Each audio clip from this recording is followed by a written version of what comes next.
Welcome back friends. I hope आप सब लोग ठीक होंगे। जैसे कि आपने वीडियो का टाइटल देखा कि आज की वीडियो जो है वो विटामिन डी और कैल्शियम के लिए कौन सी मेडिसिन यूज़ करनी चाहिए उस मुतालिक है। सबसे पहले ही आपको मालूम होना चाहिए कि विटामिन डी और कैल्शियम जो है ये दोनों बहुत ही इम्पॉर्टेंट हैं। लेकिन इसमें सबसे पहले किसको टेस्ट को चेक करना चाहिए उसमें अक्सर कन्फ्यूजन होती है। जैसे कि हमें मालूम है कैल्शियम जो है वो बोन्स के लिए बहुत ज़्यादा इम्पॉर्टेंट है। इसके अलावा भी इसकी बहुत ज़्यादा इंपॉर्टेंस है, लेकिन विटामिन डी जो है वो कैल्शियम से ज़्यादा इंपॉर्टेंट है, क्योंकि विटामिन डी ना सिर्फ बोन्स की हेल्थ के लिए इंपॉर्टेंट है बल्कि हमारे इम्यून सिस्टम में भी बहुत ज़्यादा इंपॉर्टेंट रोल प्ले करता है। ऑर्गन्स की हेल्थ के लिए बहुत ज़्यादा इंपॉर्टेंट रोल प्ले करता है। हार्मोन बैलेंस में भी इम्पोर्टेंट रोल प्ले करता है। तो इस वजह से जो है वो विटामिन डी की इम्पोर्टेंस ज़्यादा है। और दूसरा एक और पॉइंट वो ये है कि अगर आपके अंदर विटामिन डी सफिशेंट होगा, यानी कि विटामिन डी की मिकदार नॉर्मल होगी, तो ही आपकी बॉडी जो है वो कैल्शियम भी यूज़ कर सकती है, क्योंकि विटामिन डी जो है वो कैल्शियम को स्टोर करता है और जिस जगह कैल्शियम चाहिए होता है उस जगह पहुंचाता है। लेकिन अगर विटामिन डी आपकी बॉडी में कम होगा तो फिर क्या होता है कि कैल्शियम भी प्रॉपर स्टोर नहीं होता और वो बोन्स में डिपॉजिट होना शुरू हो जाता है। तो इस वजह से सबसे पहले आप लोगों को अगर कोई भी सिम्टम्स फील होते हैं वीकनेस के, या इम्यून से आपको अपना इम्यून सिस्टम वीक फील होता है, या आपको बोन्स में पेन होता है, बहुत ज़्यादा जल्दी थकावट हो जाती है, बैक पेन हो जाता है और वर्क स्टेमिना आपका इतना नहीं है, तो उस सूरत में सबसे पहले आप अपना विटामिन डी चेक कराएं। अगर विटामिन डी नॉर्मल है तो उसके बाद कैल्शियम जो है वो चेक कराएं, उसके बाद जो है वो ट्रीटमेंट की तरफ मूव करें। अब नॉर्मली क्या होता है, विटामिन डी कितना होना चाहिए? नॉर्मल जो है ये 30 नैनोग्राम पर ml से ज़्यादा होना चाहिए। रेंज और यूनिट जो है वो आप अपने लैब रिजल्ट्स के मुताबिक देख सकते हैं, बट नॉर्मली जो है वो 30 से अबव होना चाहिए, तो इसका मतलब है विटामिन डी आपका नॉर्मल है। और अगर 50 से अबव है तो इसका मतलब अभी काफ़ी है, सफिशेंट है, इतनी ट्रीटमेंट की ज़रूरत नहीं है। अगर 30 से कम है और 30 से 20 के दरमियान में है, यानी कि 25 24, तो इसका मतलब है कि वो डेफिशिएंट है, कम है। लेकिन अगर 20 से भी कम है, यानी कि 10 है, 8 से भी कम है, तो इसका मतलब है कि बिल्कुल भी नहीं है, इनसफिशेंट है। तो उस सूरत में फिर आपको विटामिन डी ट्रीटमेंट चाहिए होती है। तो अब क्या होता है कि विटामिन डी की जो मेडिसिन है वो सेपरेट है और कैल्शियम की मेडिसिन सेपरेट है, तो इसमें आपने कंफ्यूज नहीं होना। मैं आपके साथ डिफरेंट डोजेज जो है वो शेयर करूंगी। सबसे पहले मैं आपके साथ विटामिन डी की डोज शेयर करती हूँ, फिर मैं एंड पे आपके साथ कैल्शियम की डोज शेयर करूंगी, तो आपको जो है वो डिफरेंस मालूम हो जाएगा। अब सबसे पहले जो है ये देखें, ये है विटामिन डी की सबसे कम यूनिट, ये है 5000। एक सेकंड में इसको ये देखें, ये 5000 है। अगर आपका विटामिन डी जो है वो 30 से 40 के दरमियान में है, या अगर आपका 25 से 30 के दरमियान में है, तो आप ये वाली जो है ले सकते हैं, और ये आपको डेली चाहिए होती है। एक मंथ आप जो है वो इसको डेली इस्तेमाल करें, उसके बाद जो है आप इसको हर तीसरे दिन खा सकते हैं एक गोली, और सिर्फ एक टैबलेट चाहिए, वो भी खाने के बाद। और कोशिश करें कि जो विटामिन की टैबलेट होती है वो मॉर्निंग टाइम में लें। इसके अलावा अगर आप के 5000 अवेलेबल नहीं है तो फिर आप जो है ये 1000 जो है ये ले सकते हैं यूनिट। ये भी डेली की एक ही टैबलेट लेनी है। आपके जो फार्मेसी वाले होंगे वो भी आपको बताएंगे, डॉक्टर भी बताएंगे, लेकिन आपको खुद से अगर अंदाज़ा करना है तो सिर्फ 1000 जो ये आईयू यूनिट है टैबलेट, ये भी डेली की सिर्फ एक लेनी है। कोई भी ब्रांड आप यूज़ कर सकते हैं। अगर आपका विटामिन डी जो है वो 20 से कम है, मतलब कि कितना आप कह सकते हैं 15 है या 21 है, 22 है, मतलब 15 से 25 के दरमियान में आया है, तो फिर आप यूनिट थोड़ी इंक्रीज कर सकते हैं। ये देखें, ये 10,000 आईयू है। ये आप जो है ज़्यादा अच्छा होगा कि एक दिन छोड़ के आप लें, लेकिन एक ही टैबलेट लेनी है ये भी,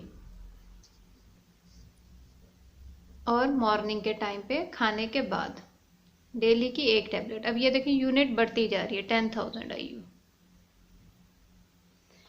अब नेक्स्ट जो मैं आपके साथ शेयर करूंगी, अगर आपका विटामिन डी 15 से भी कम है, लेस देन 8 है, यानी कि इनसफिशेंट है, तो उस सूरत में आपको हाई डोज चाहिए होती है। और ये देखें, ये है 50,000 IU। अब कुछ कंट्रीज़ में जो है ये 50,000 IU के हिसाब से अवेलेबल है, और कुछ कंट्रीज़ में जो है ये 60,000 IU के हिसाब से अवेलेबल है।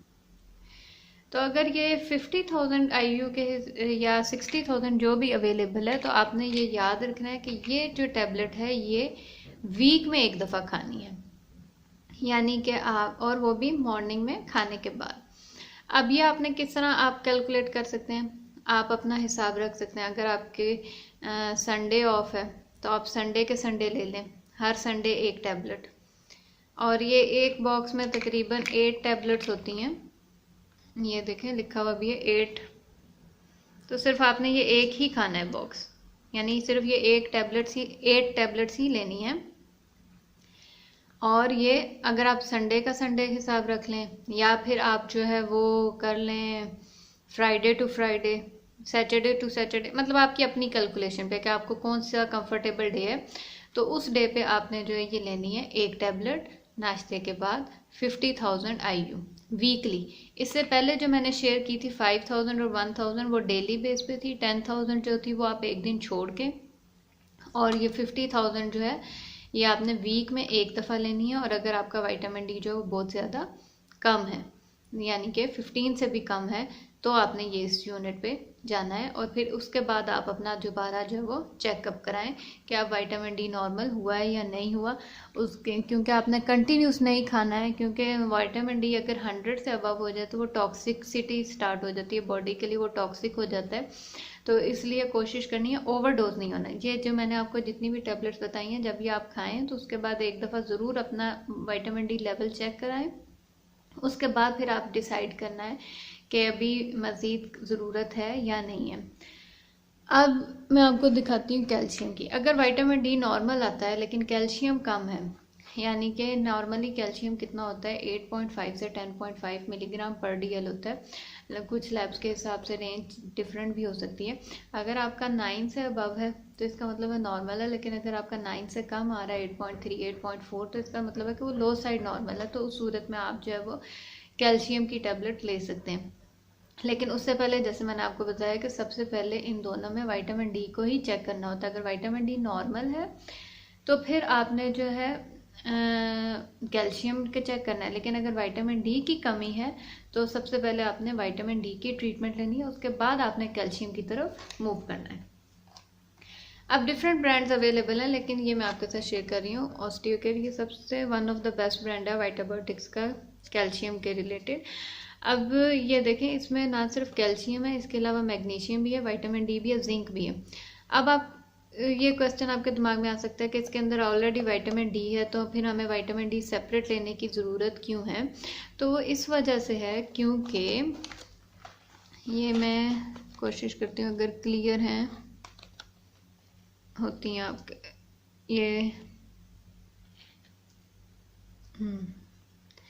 अब इसमें क्या है कि कैल्शियम जो है वो तो 800 मिलीग्राम है। ये जूमिंग नहीं हो रही है।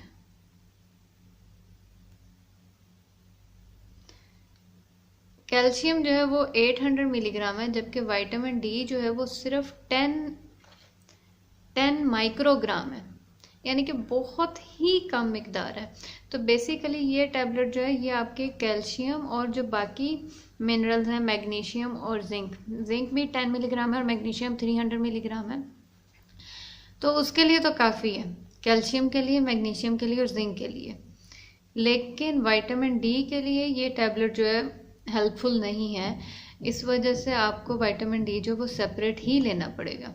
जितनी भी कैल्शियम रिलेटेड टैबलेट्स होती हैं उनमें बेसिकली कैल्शियम इनफ होता है, लेकिन विटामिन डी बहुत कम मिकदार में होता है। ये 10 माइक्रोग्राम जो है, मैंने आपको जो पहले यूनिट्स दिखाई 5,000 IU 10,000 IU, उसके हिसाब से 10 माइक्रोग्राम जो है वो बहुत ही कम है। तो इस सूरत में आपने ये देखें, अगर आपका मैंने बताया कैल्शियम कम है तो फिर आपने ये टैबलेट्स लेनी है। डिफरेंट ब्रांड्स अवेलेबल हैं, आप कोई भी ले सकते हैं।